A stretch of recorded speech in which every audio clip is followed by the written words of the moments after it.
But I am, Buffy was my first fandom, Whedon was my first fandom. So I like to talk it. So, and Warrior Women are a love of mine, so. Can you guys speak in the mic a little bit more? Oh, yeah, sure. Hi. Is that better? Yeah, thanks. Sorry, I'm not used, normally I'm just used to my voice carrying, because I'm loud. No, there's just noise from outside right now. Yeah. Okay, so here's our lovely outline. Yeah, I made us an outline and then it wouldn't print. I don't know what's wrong with the doc, so there you are. So welcome to the beginning of day 2 of DragonCon. If you're like me, I just woke up and showered, you're welcome. So basically, we kind of wanted to have this panel just because Joss does like Warrior Women so well and such a nuanced performance with his actresses. So the first thing we kind of wanted to talk about is why the women of Whedon are different. What makes them unique? So this is interactive. Please like throw up your hand and interact with us because it's early in the morning and this is my first cup of coffee, so it might take a little bit to restart. Like I think there's definitely a time thing with pre-Buffy and post-Buffy, like women in media, that there is something about that show, about her as a character, that allowed for a change in how women are seen in media. I would agree with that, definitely. I've always said that without Buffy, we wouldn't have a lot of the shows that we have now. And I actually found a quote this morning by Joss where he was talking to either the New York Times or Time about the fact that while Buffy wasn't singular in what was going on, that he thinks that they kind of rode the crest of that wave that came in on shows. I still say we've got Alias, we've got, you have to help me name some shows here because my brain's going to go blank. Like Female-fronted shows, is that what you're kind of like where we see, I think, echoes of what Joss created today, almost. I'm braining. You're braining, I am too. What are some shows that you think that, like strong, well, I would say Agents of S.H.I.E.L.D. because you've got like a lot of different Fringe. Oh, good one. Yeah, definitely. Firefly with Zoe. Yeah. Oh, definitely. Well, Zoe and River and, Nikita. Thanks. Oh, good one. I hadn't thought about that in a while. Yeah, it's another one that really, we still see some just women driven, but less part of an ensemble even. Right. I'd say always go back to Alias because that's one of my other huge fandoms is Alias. Right. But the idea that the men aren't necessarily there for help as much as they are support. Well, and it's also that we're all equals, and so it's not that the men are any lesser, it's that the men understand that the woman is an equal. And so that's fantastic. Well, and the other one of my favorite shows right now, Orphan Black. Like it's not necessarily like a warrior kind of ninja sort of thing, but like as a mama bear protecting her own. And like Sarah, the main clone in that show, just strikes me very much as a very Joss type character because she's definitely flawed, she's definitely strong, and she's just got a lot of information to her. She has the agency that usually men have in a show, and I feel like it's definitely influenced by the work that Joss has done on television and film. So,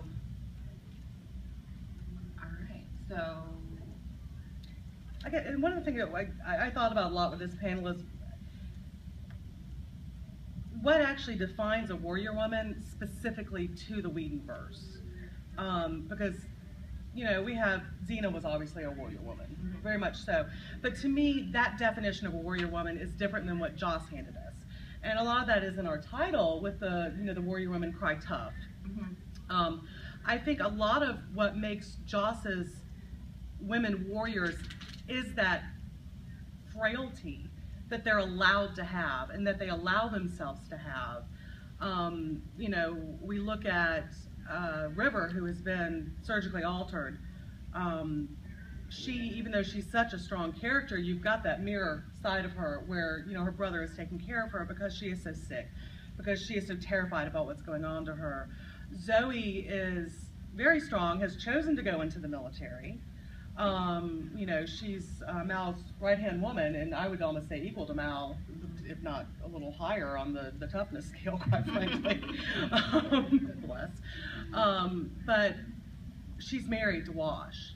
You know, she's, I don't want to say she's given that softer side, because I don't think that is a softer side. I think it's a human side. Yeah. She's not a machine. And as River was designed to be a machine, but she's not. Honestly, one of my favorite scenes with River is the scene where she's like, you know, these aren't mine, these memories aren't mine, and just like the vulnerability that's there, like while she's also like super kick-ass, like amazing, she's also just completely a child kind of like, and so she gets so much, such a great like spectrum of emotion and I keep saying this, but agency. She just has like the and Inara, like in her own, like, just when you first see Inara pull out that crossbow, like, or whatever, I don't know what you call that, but like, we're just like, hell yes, she's trained. She can kick your ass with a sword and with a crossbow. But it's, I think part of what Joss did is he redefined what a warrior looks like. Mm-hmm. That a warrior can be this tiny blonde little thing. A warrior can be, you know, Zoe with guns strapped to her hip. It can be, you know, this frail child person, you know, like all of that can be a warrior woman. So, any thoughts? Well, I don't know how many of you have read the Serenity comic. Mm-hmm. It's pretty much a follow-up to the film, and I don't want to give too much away, but I think they're even more so we see a more soft, vulnerable side of Zoe, which I like because it's kind of an interesting contrast to like Batwoman Zoe, who we're used to seeing. I think the Serenity comic shows a more like nurturing, almost motherly side of her, and to me that's been interesting to see. I agree with that very much. That was one of the things I was thinking of, especially how many of you have not read or do not know what Zoe's storyline in the comics? Okay, so spoilers. You can go la la la. Yeah.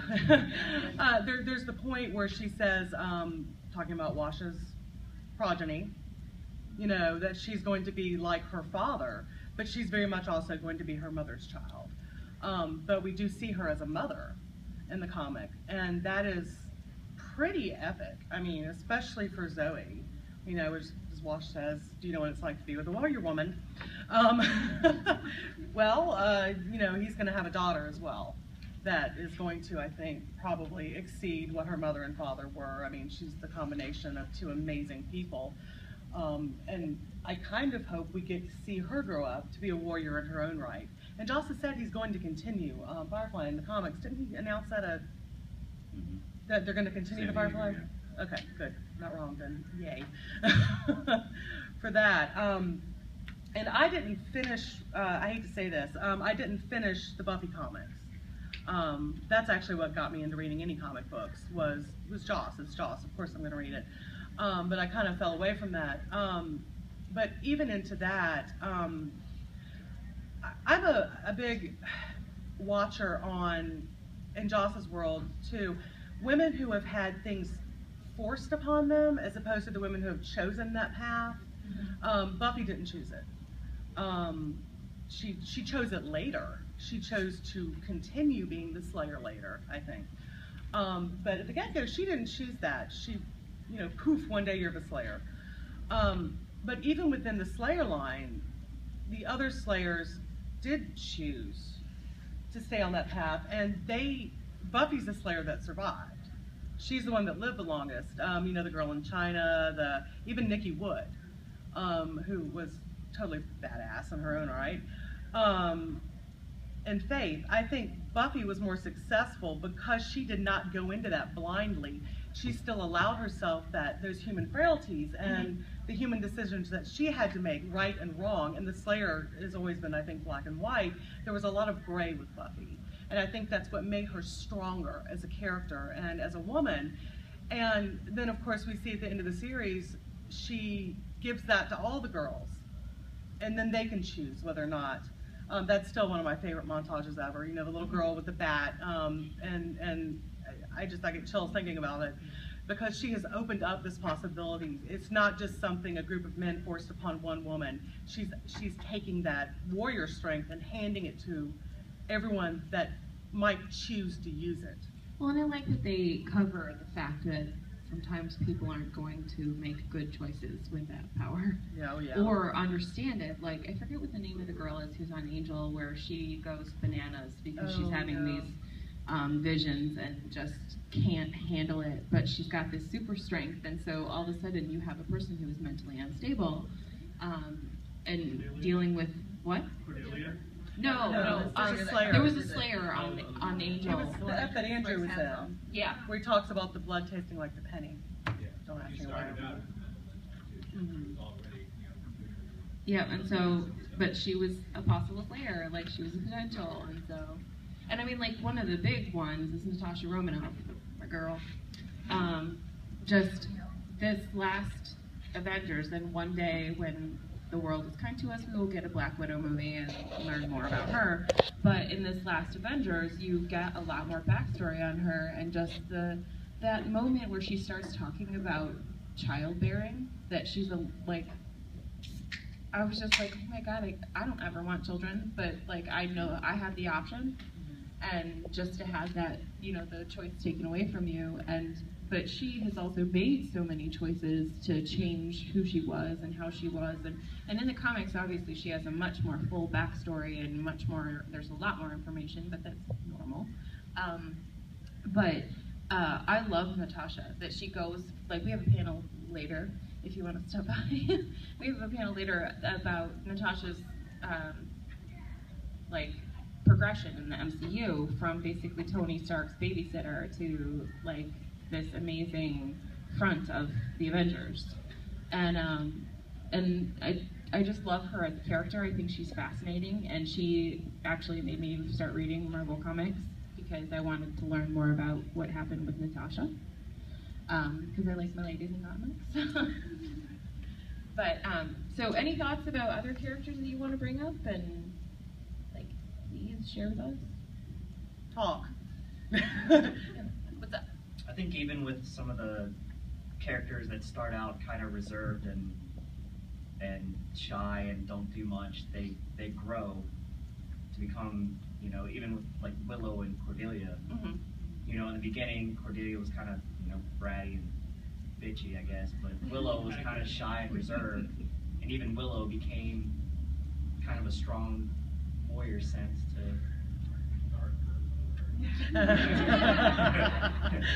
His characters always grow. Yeah, well, like Cordelia's progression from season 1 of Buffy to when she left Angel is insane. Like, just growing up to be a freaking adult human, you know? Like, she just got a really good arc, and some of it was weird, but but it's Joss, so we're not really surprised by weird. The other one that doesn't immediately jump out is Dawn, just because she does choose to fight even though she is human. Like that interaction with she and Xander is one of my favorite scenes on the show. Just because you thought you were special, but no, you're just normal like me, and that's okay. Like that's awesome because we still fight. Well, and on that, my favorite character in the Buffyverse is Anya. My friends will tell you that. That is my online name. She goes from this vengeance demon to her death when she chooses to fight. And that whole scene that she's got with Andrew when they're fighting in the wheelchairs, and she's like, you know, that's one of my favorite scenes, where she's got that whole, you know, speech about they're choosing to fight, so I'll fight too. I think she finally becomes fully human, of course, right before she dies. Thank you, Job. But to me, she's never been a warrior. She's been, I don't want to say a killer. She's been A weapon. A weapon. Someone who made a very, very bad choice. And was cursed forever with her fear of bunnies because of it, I think. But she, like River, has been made into a weapon. I think it just took her character arc a little longer to make that right decision. But she was also surrounded by these strong women, and strong, I think, guidance from the men as well, who understood the women. And I think that's something else that Joss does, very well is we're talking warrior women, but their support system are those very well written, well thought out men. Well, and as that well. who are also allowed to make mistakes and learn from them, and that's what's important. It's not that you do right all the time, it's that when you do wrong, you accept the criticism and keep on rolling. One of the, okay, so if you want me to read a fic, read a book, watch a show, make it about found families. And Joss does found families incredibly well. And I think that part of the reason why those found families work in his series is because he makes everyone so important. He does ensemble pieces tremendously well. It's one of the things that, like, when I saw the first Avengers movie, I was like, oh yes, this is Joss. Like, I can feel this, just how everybody has their moments. You get to learn. Like, I felt like I learned more about Thor in Avengers than I did about Thor in his movie. But I feel like the reason why found families are so important is, especially to like us, is sometimes your actual blood family aren't the people who you are the closest to, and so you choose those people to inhabit your days. But we all get to have sisters who aren't related to us, brothers that aren't related to us, and he just does that so beautifully. And I think once you have that family, it's easier. Like, that's why Buffy survived, because she had her family. Like, she had, friends. That scene with Spike, where he's like, the Slayer's not supposed to have friends. Like, and so, like Willow and Xander and Giles from the beginning, like, basically continued to save her life, and just having her mother. Like, Joyce her mother was an definitely incredibly, like, amazing influence on all of them. Yes, On she all became of them. everybody's mom. I think that found families thing is also really illustrated with Agent Scott and Agents of S.H.I.E.L.D., where Yes. she gets the agents She and then finally gets family. yeah, and then everything changes and she has to show her warrior side, where being strong when she feels like her family's betrayed her, and then find this new family and then go back again. It's back and forth, but she really stays strong through the whole thing. Yeah, I didn't think I was gonna like Skye in the beginning of the season, or season one. I thought she was, oh damn it, I wore it yesterday. A shirt that it says that she's a Mary Sue, and then now she's not a Mary Sue because, like, they developed her character so much. But she has really gotten a lot of character development in the last 2 seasons, to where you understand so much about her backstory. She actually, and this is the thing about Joss's shows. He, like, normally, like, look at, like, shows and stuff that aren't Joss's and see how much backstory women actually get. Usually we're just told to understand, and like, things happen. We're gonna show you, don't tell you kind of thing, or tell you, don't show you, whatever, about what's happened to this character. And it's important to know who people's families are. It's important to know what they went through. Like, the illustrative scenes in Ultron, like, about Natasha's background, you understand why she's having these kind of, like, morbid, sad feelings, like, while being at Clint's house and seeing his family and knowing that that's something that she will never have.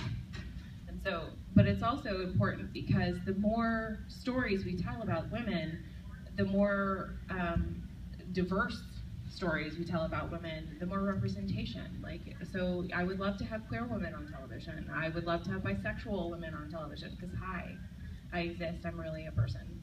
And I think, like, Joss isn't perfect. Like, Willow, in my opinion, is probably demisexual, because she falls in love with a person and not, like, a sex. And so, but it takes her a while to feel comfortable with being with that person. I feel like she's probably demisexual or bi. But they went from her being straight to her being gay, and I'm like, so what? Well, that's how she identifies herself, but she's also very young and not necessarily, well read on the subject. So she might be wrong about herself as far as what labels she would have. Exactly. Well, and so I don't have as many problems with it, just because we, like, as we grow older, we know a little bit more about ourselves and whatnot. So, very good point. What do you mean by demisexual? I've never heard that. It's halfway between asexual, a person who has no sexual inclination, to a person who's fully sexualized. It generally means a person who has to have a strong friendship attachment with a person before they can even start thinking about romantic attachment. And it's something I actually found for fic. And when I was reading it, I was like, oh my God, that's me. Like, that's how I feel about things. And usually the person, you can also be heterosexual, bisexual, or gay as a demisexual, but most people tend to be bisexual because they're attracted to a friendship first. Sorry. That's actually that's brilliant. I've never heard that term either, and I think that's brilliant. Well, and you can also be demi-romantic, meaning that you have to have romantic feelings before you can think about having sex, I think, which sort of seems backward to me in the naming, but it's not up to me, I didn't do it. But yeah, I found it because of a Derek Styles fic. So if you want to talk about fandoms, you come to me. On Natasha's background, I was wondering if when we see her, in the training facility, are we supposed to make that connection with the same bad girl in Agent Carter? I think so. I wasn't sure if that was the implication was that this continued on. So she wanted to know if the training scene or the house that Natasha was in, if we're supposed to relate that to I immediately related it. Agent Carter. The bad agent. Yeah, and so I totally did, just because you have that like small tiny girl who's also in it, and then you see it kind of come up that way, and there's like the whole ballet scenes and whatever, and it's where we learn that at the end of that process that you're sterilized, and so which I didn't get at first. Like, I was actually leaving the theater when I go, what? That kind of makes it a little weirder that her, in Agent Carter, that Dottie's thing was carrying around the bomb in a baby carriage. And, she was whispering to Ted and acting like a mother. I only just made that connection. Yeah, she was carrying the bomb around in a baby carriage. It makes it a little, and to me, when I saw that, my immediate thought was, well, that broke something. Obviously broke that. She's found that attachment almost like and women in books I've read. I've not known a woman who's actually done this. But the women who either go out and steal someone's child or have the baby doll when they've lost a child. It's like they can't let go of that physical attachment. Although she's never had it. It seems to me that maybe that's kind of manifested its way into her hatred. She loves her project. She's into Or what she's doing. Her project is her baby. Yeah. That's fabulous. I have a question / comment. When Avengers 2 came out, there were a number of women who were super pissed because they gave a very feminine ideal to Black Widow. They gave Natasha a sympathetic, very feminine, I can't ever have children feeling, and they felt that diminished her in some way, to which I completely disagree. I think, while children don't necessarily make a woman, you don't have to have children to be a good woman. I don't feel that at all. I was very annoyed with the people who felt that because she maybe passively, somewhere in the back of her mind, at some point considered that she may have wanted children, that somehow made her less of a warrior. And that made me actively angry to see those. And I'm curious, you guys doing this Warrior Women panel, how you felt that particular trait or ideal affected whether she was more or less warrior because of that feeling. So I followed that discussion on the Tweeties and the Tumblr and stuff, and somebody wrote an article, and I can't remember who it was, about what is problematic about that and what is fantastic about that.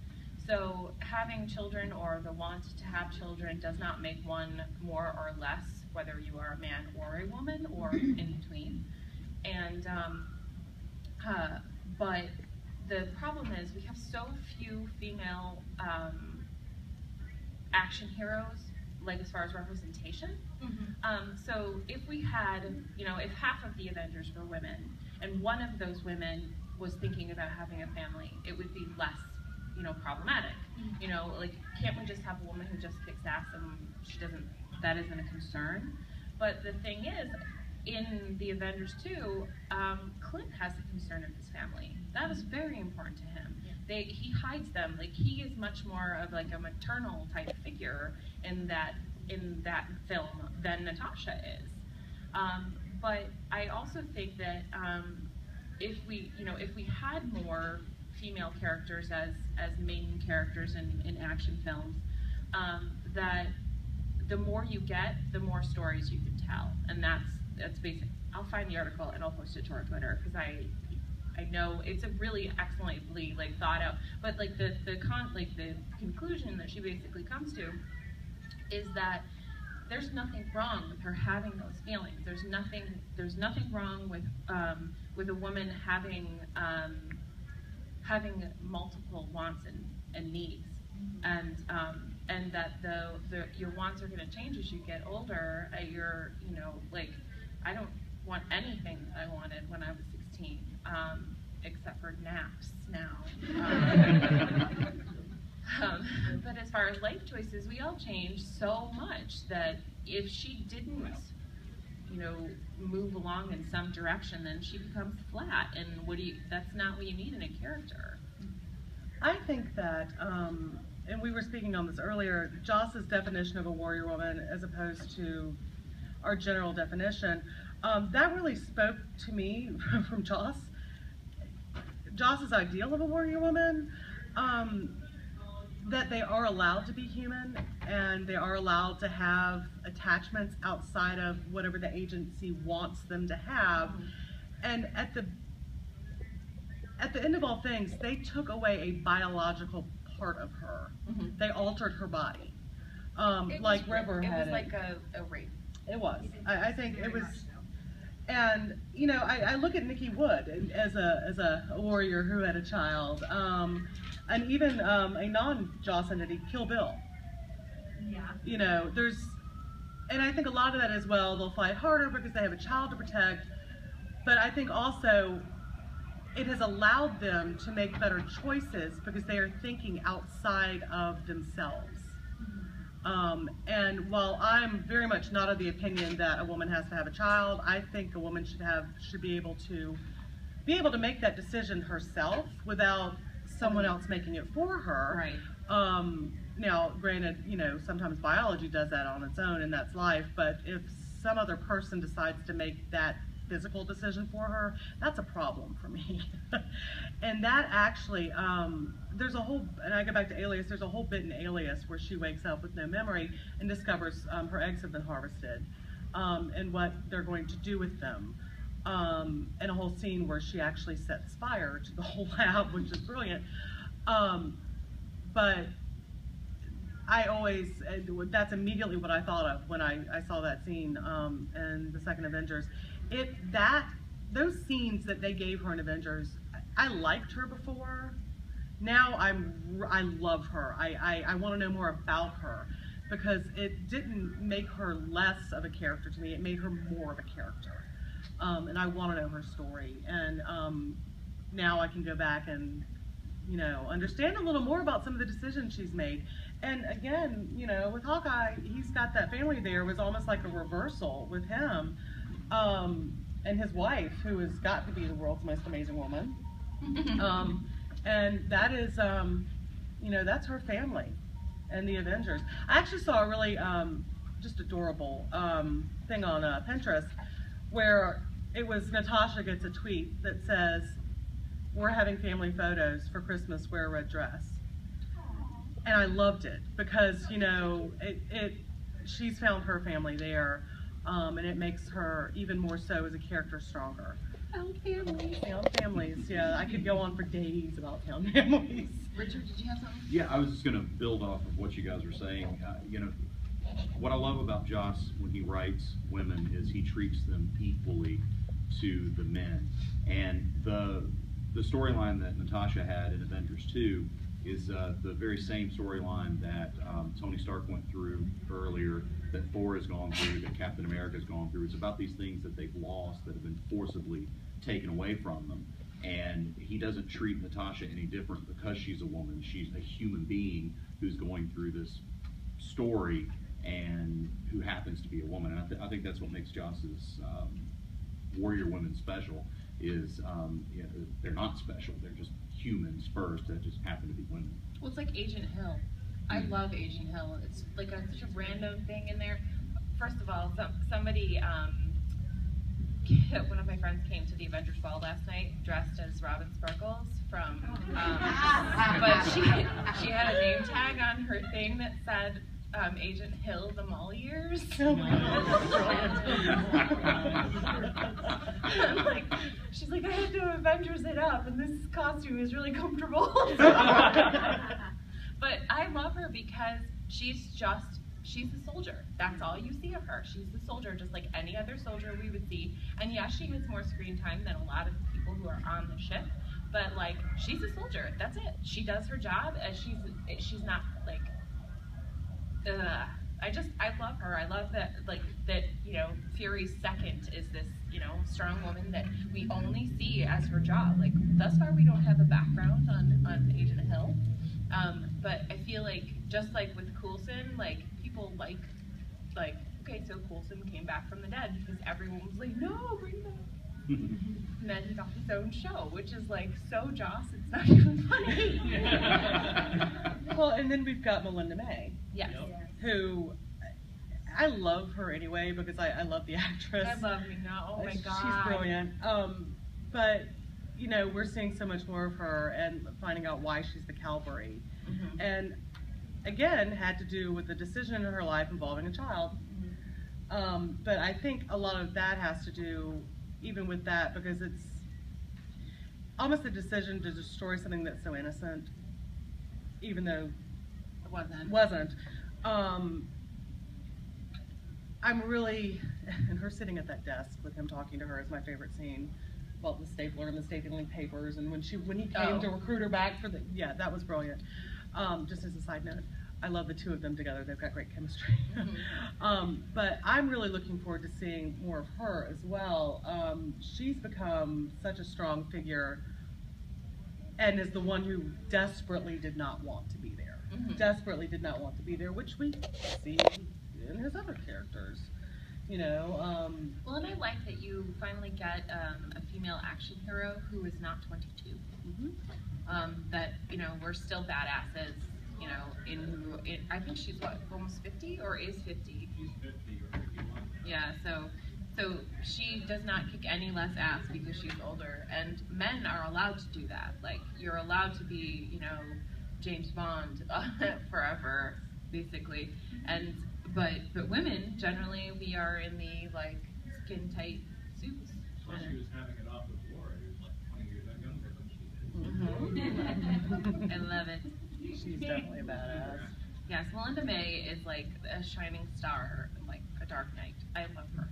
I like how they made the comparison between her and the Hulk when she grabs the berserker staff and is able to control it. You know, they ask her, how did you do that? She's like, because I'm always angry. You know, just like when the Hulk makes sense, you know, I'm Okay, always you angry. and I need to clearly hang out more. So for those in the back, she's going, like, I'm sorry, the princess asked, and I must have. Just that the parallel between Melinda May and the Hulk, that when she grabbed the berserker staff, they're like, how could you control it? She's like, it's because I'm always angry. I know the panel's about the warrior women and mainly Joss, but I think the other thing that's interesting in the way Joss portrays all of this is he usually has the counterpoint of still a strong female of some type that is not a warrior among them. In Firefly, it's Kaylee. In Agents of S.H.I.E.L.D., it's Jenna. Mm-hmm. Well, and I like Kaylee specifically because she has been through all of this with them, Right. and she's allowed to have a different kind of strength. She still has her door. Right, they're still strong characters, but Yep. they're not what you would call A warrior. Yeah. But They're still primary. They're not secondary. Mm-mm. yes. They're full motion involved. I may not, you know, be able to do all the kick-ass do. But science is here, and I'm going to help you, and I'm going to stand next to you. Just don't let me die. Yeah. Fred, well, Fred. Yeah, definitely. And Let's it's not been, talk about Fred, okay? yeah, that's a whole nother ball of wax.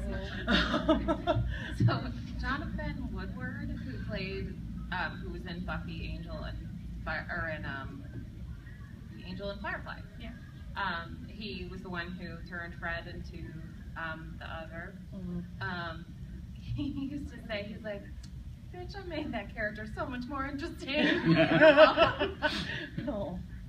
Yeah, anyway, random note. Right there in the hat. What he's talking about, Jenna coming through as a strong character, not being relegated to the secondary character. You know she cannot fight.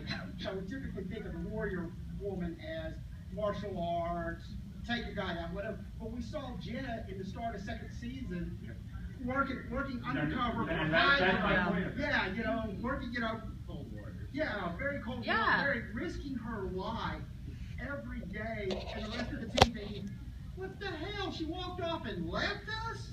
Well, and I think that's Joss. You know, you're able to be a warrior with whatever you do for the cause.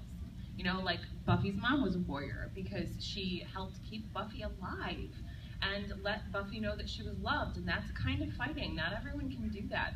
You know, like people are abandoned all the time. Sometimes parents suck, like Willow's parents and Xander's parents.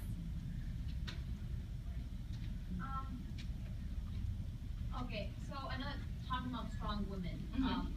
One person who I think is strong that everyone seems to really hate is the character of Dawn in Buffy the Vampire Slayer. Were you here when I talked about my love for her? Because we No, could I be besties. was stopped by a crowd in front of the door for me to get in. Yeah. And it's one thing that really gets on my nerves because, I mean, most of the time actors are played by people who are older than they're supposed to be. But they had someone who is actually 14 playing a 14-year-old going through this existential crisis. And then you have a whole bunch of people just like, oh my gosh, Johnny, just shut up. And I'm like, dude, she just found out she doesn't even exist. Sometimes Buffy needs to shut up too, though, and a lot of times even the main characters just need to shut up. Yeah, well, and I She's like a great Dawn. character. I mean, she really is. So we talked about this earlier, just that I like her that she is allowed to be a warrior. She still fights, she still helps. Everything from actually physically fighting to like, there's a translation like that, like just doing the reading and the research, kind of what Willow was, you know, initially. But I feel like Dawn had a really nice character arc. She got to be stronger. She got to grow up in a very kind of organic way. I did love like that it, like you rando have a sister that just pops into existence. Did they have to make her so whiny? I didn't think she was whiny. I thought she was 14. She was whiny before Well, no, I mean, like, she's whiny like a 14-year-old. Like, I was that whiny. Like, I definitely was. But she just was. So, anybody who hasn't spoken yet, who wants to? Okay. I love that Joss chose to contrast Buffy's agency with the ones like the evil trio who are this horrible proto-gamer dates. Oh my God. He said he likes that that we contrast Buffy's agency with the trio, villains like the trio, and that they were proto-gamergate. Bravo. Gonna play with your magic bone, yeah. I have a t-shirt tomorrow. Come see me. Go ahead. Would you argue that, I guess, we have to expand our idea of what constitutes strong? Because what we define as strong for men, we may go on to women, it's not the same strong for women. After trying to strength for women involves simple resistance. This is true, whatever's happening to us, whatever is thrust upon us by society, by our expectations, sexuality. So, when we talk about, say, Gemma or Dawn being strong, in some cases it's not necessarily that they're even warriors, it's just that they're still standing. So, to take an example out of the Whedonverse, Fury Road, that Fury Road, the wives can't actively rebel, but they rebel in their own individual ways, and go as far as they can and stand. I guess most of Joss's women tend to be active, Are there anything you would consider, say, passive in this? Well, and we haven't touched on Dollhouse at all. They are both. Well, again, in that making them into something that someone else wants them to be. But, you know, the blank doll there, and they start to realize that they're not. I ties think in with the found families thing too. it does. Eventually wind up Pretty much, I'm finding telling you. common cause. Harry Potter, found family. Perfect example. It's like, you know, like all of my favorite shows are all shows about found family. Like Dollhouse, now my favorite show, right? Or not Dollhouse, what do I mean? Orphan Black. Orphan Black, found family. I mean, they're related because they're all the same clone, but they chose to be together. Like, that was the family they chose. But, My favorite pair of brothers are Han and Chewie. see? Yes. Perfect! Well, and, like, I'm trying to think, like, so now I'm back on the passive, just because I feel like there's no such thing as passivity. You make a choice by not choosing, and so I'm trying to think of, because, like, basically, you know, like, with Gemma, she, you know, even when she was in the lab doing science, she was actively fighting, like, and then when her character changed to be more of an action, or not action, but like to be more active, you know, she still was just fighting. What is Charles's girlfriend? Olivia? Oh, Jenny Calendar? Jenny Calendar. Not quite as passive, but controlled by her family. Yet still decides her death. Well, in that case, you can also put Tara in that same Thank you. thing because she was controlled by her family. Her life. Yes. Found her family. In that wonderful, wonderful episode where Buffy stands up and tells her father, she's ours, basically. You know, you get out of here. Yeah, I'm going to make a t-shirt that just says found family. Tara's a really good She's example. our witch. Yeah, but she's our witch. Look down. Exactly. Well, and you get that with Fred too. Fred is, I think, one of the most, not within the fandom, but I think with people that don't relate with fandom.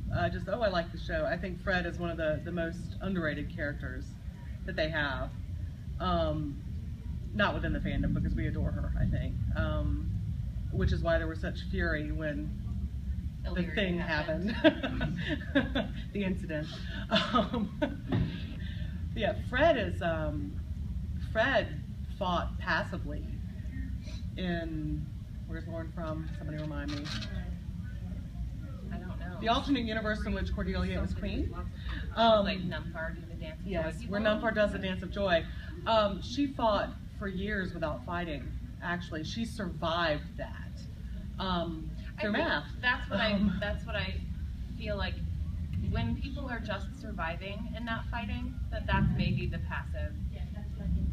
Okay. I'm like, wait a minute. I couldn't think of Fred in that one, but yeah. And so, That other dimension that Buffy went to, where time moved so quickly, they were kidnapping kids off the street in the morning. Oh, and right. dumping old people off, And, you know, in yeah. the evening, and so those characters were just enduring. And still one of the best shots in television, when she's standing up on top of that thing and it love it. There's another way. The original Slayer passively accepted that power. She was basically a passive warrior woman.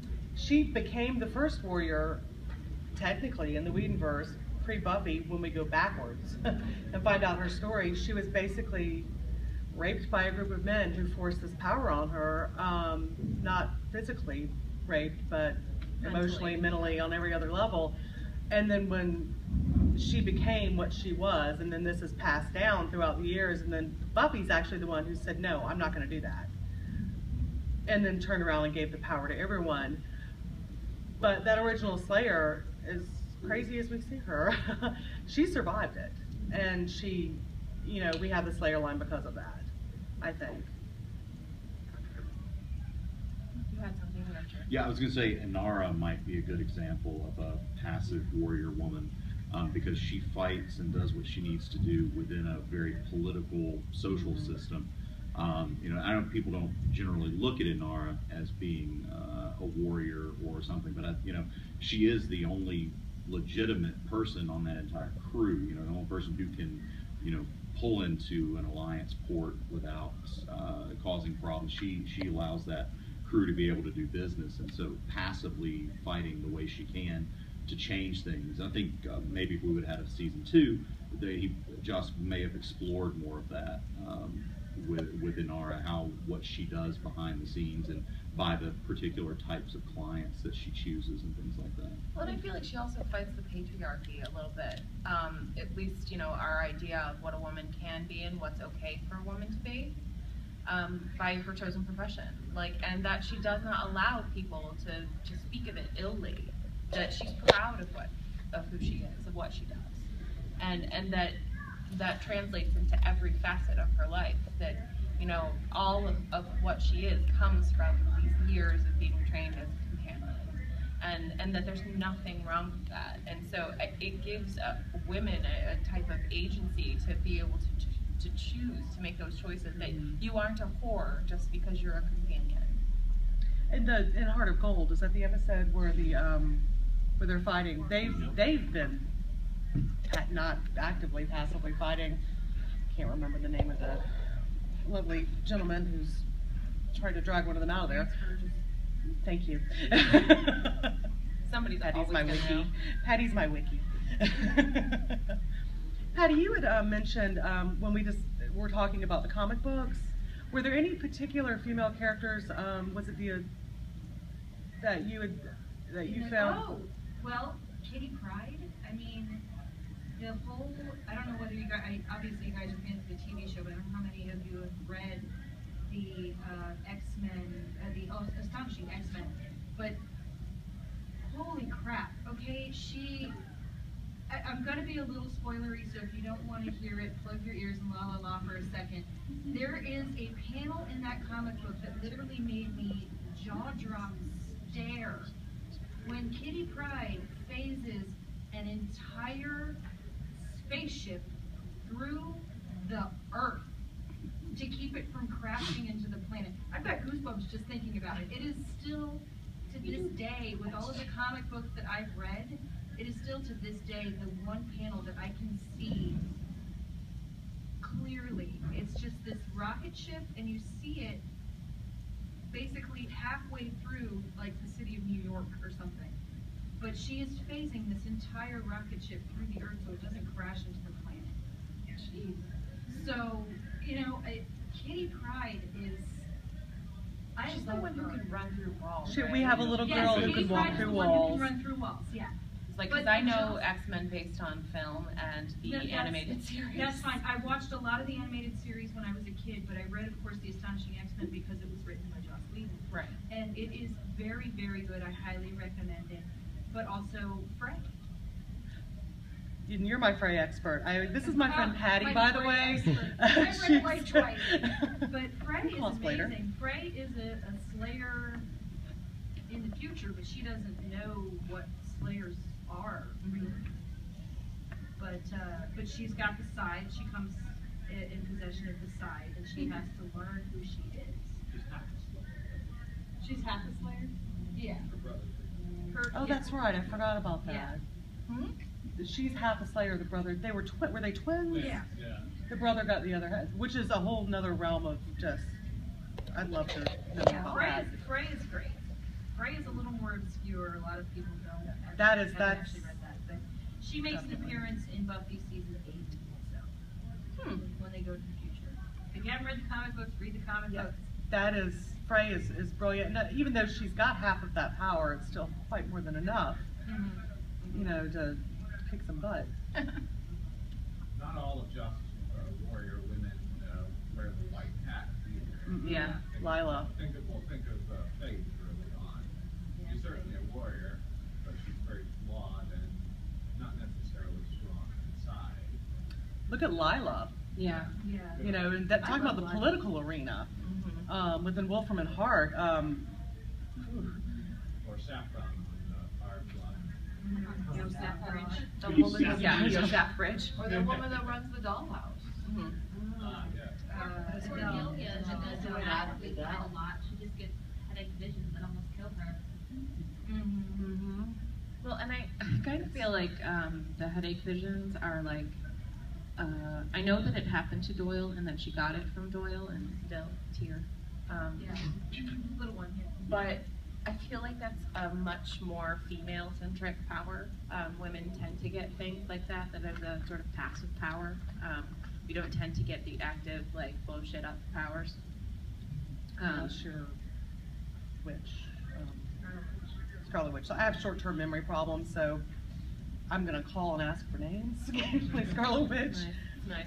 But yeah, and I think it shows like how, you know, the time has changed, like from when Angel was first on to now, that we're allowed to have more active powers. That because I mean, like you look at the X-Men, our favorite female characters tend to be the ones that have an active power, you know, that are allowed to kick some ass with their powers.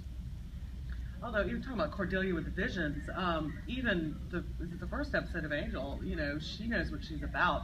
She goes in there and she's like, no, I'm from Sunnydale. I know what vampires are. I mean, she's always had that, no, you know.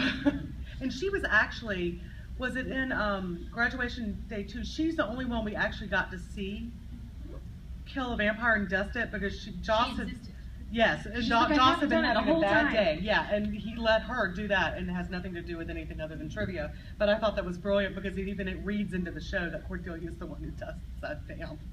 Love it. I love that scene though when all of the kids take off their graduation robes and they all have weapons and they're just ready. And so we'd had a discussion about Buffy being an open or closed fantasy. An open fantasy being that everyone knows that monsters are real or whatever, and a closed fantasy being that only a select few people know about it.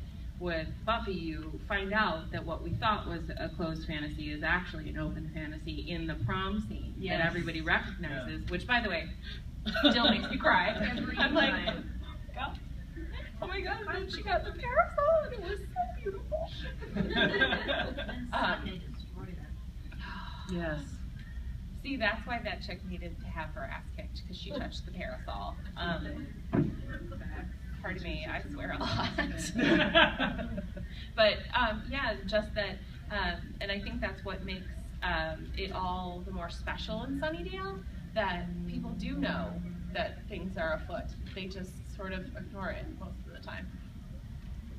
Concerning how women are usually the ones with the powers to have vision and the mental things that are more internal, I wonder, it made me think of in Greek mythology, the Oracle of Delphi was always a woman, and it was thought that if a man was ever to be the Oracle, he wasn't as powerful because he couldn't control the powers. It wasn't enough. So actually, if you look at it that way, the women who have the visions are considered even stronger because a man can't handle that emotionally and still function.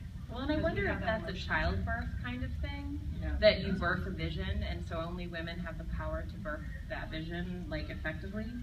So, just because it seems like a parallel that makes sense. So you could look at it as they're even stronger than the male counterparts who might have the visions because they don't have the emotional stability to handle something like that a woman would. She's talking about the Oracle of Delphi and how the Oracle of Delphi was always a woman because if it were a man, they weren't as powerful, and that maybe having the visions actually like means that they're more powerful because they have the emotional capacity to handle that kind of stuff, right? In those same Greek myths, the only male prophet of any note was Tiresias, blind seer of Thebes, and he had a sex change somewhere all along the line. He had been a woman before. So that ties into that idea. And the powers have everything. So the powers that be are a man and a woman. Yeah. So Joss is so good about balance. So good about balance too, I think. I think a lot of it, well, part of it is that the way that physiology used to be seen as was that women didn't have vaginas, they had inverted penises. So it makes sense that all their powers would be internal, and males who had external genitalia, that's what their powers would be like. That's brilliant. You can be part of the friend party too. Mel? To go back to the interesting villains that got right, for Astonishing X-Men, I love how he wrote Emma Frost, in that she used to be, this horrible villain, and then she had her, I've seen the light, I've come back, but then you have the team, parts of the team that don't trust her, and then she has to still stay strong with that. I remember one panel when she's talking to Kitty Pryde, and Kitty Pryde said something like, I don't have to watch you, Emma, I can smell you, and I can smell the evil off of you. You can see the antagonism between her and then, between Emma and Kitty, and then some of the other characters who haven't been given her for what she's done. And then she's still herself and still walking strong in that. And then my second example of an inverse situation is something that a lot of people probably won't bring up, which is Alien Resurrection, in which you have the two characters who aren't human exactly. You have Call, who's a robot who wants to save people from, having the aliens put in them and destroying. And then you have Ripley, who's at this point half alien, who also wants to, in some way, save everyone. While the human characters, they're like, no, I just want to get paid, or I want to do this for the science, which is just for the science. So that was interesting. Could y'all hear that? A little bit. Okay. So the second one was Alien Resurrection, and talking about the role reversal of humans being the money-grubbing whatever, and the people who are the robot character, and Ripley being half alien, half human, being the people who want to make sure that people are saved. And then the other one was Emma Frost in The Astonishing X-Men, and talking about her character arc, basically, and also that she was still not trusted, even though she was trying to be on the side of good, and that she had to continue to do that, as well as handle the mistrust from the team, and that comes into a lot into the theme of growing into a different character and the people around you not trusting you. Well, Anya, at first was that way. Well, and Anya, sorry, and this is actually what I wrote my paper on. Anya is the fool in Buffy, the fool being the truth teller, the only one that was allowed to tell the king the truth. That, I think, is Anya's superpower, and her strength is that, and Cordelia was the original. And then to transfer, I think Andrew would have gone, Andrew kind of went on to be the other, but she was very strong and just pointing out the truth. I mean, she saw so clearly, rudely, normally, bless her, what everyone else may not have seen. And that really did, I think, come into play as well within that group dynamic. Well, one of my favorite lines from Buffy ever is tact. That's just not saying true stuff. I'll pass. And like I feel like for Anya, for Cordelia, for Andrew, that's their like raison d'etre. I think one of my favorite scenes with Anya was where her boyfriend was supposed to be doing breaking ground at a university, and the mayor's talking and doing this ribbon cutting thing, and she's sitting there in the audience waiting to watch him start digging, and she turns to Buffy and goes, "When will he be quiet? I ain't not here to come here to listen to him jabber, jabber, jabber. I want to see my boyfriend. I want to see him sweat. I want to see those men take their shirts off and get each other. I want to see the hot fights." Imaginary Xander is quite the machine. Yeah. And she just keeps going on.